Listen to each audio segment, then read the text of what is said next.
So what is God like? Well, there are many ideas about that. Lots of people have ideas of many gods or no God at all or just one God, lots of competing ideas. These days many people like to tell a story of a king who introduced some blind men to an elephant, and one of them grabbed hold of the tail and said, "Oh, this elephant is like a rope," and another one found a leg and said, "No, it's like a tree trunk," and another one grabbed the trunk and said, "No, an elephant's like a hose," and another one felt the side of the elephant and says, "No, it's like a wall." And the point is that nobody can get hold of this big idea. It's too big for anybody. And so all the different religions are just getting a little bit of the picture. The trouble with this story is it's told from the perspective of the king, who can see everything. He can see these people fumbling around, and he knows better than them. And so the people who tell this story think that they've got a bigger picture actually than all of the other different competing ideas. But what if actually it's very different from a passive elephant who just stands there while everybody feels around and gropes in the dark? What if actually God is there and God wants to communicate and reveal something of what he's like? That's what Christians believe.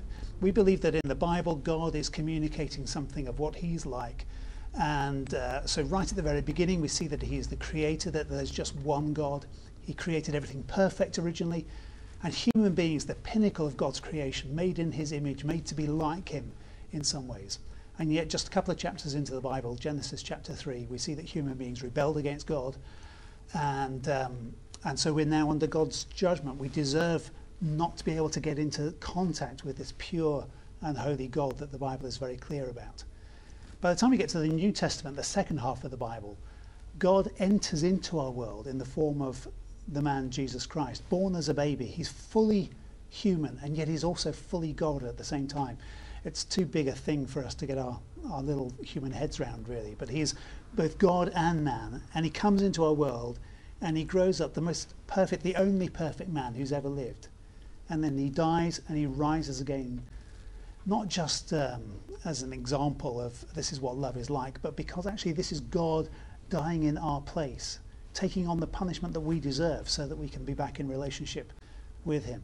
So we see a picture then in the Bible of God who is incredibly powerful, incredibly holy, incredibly pure, so pure that we can never get to him, and yet who loves us so much, who is full of what the Bible calls grace, his undeserved love for us, grace and mercy, that actually he makes it possible for us to come back into a relationship with him. So that's a very different picture. That's not of a passive elephant that we have to try and work out. That's God himself communicating through the Bible, and especially through his son Jesus. If we want to know what God is like, we need to look at Jesus.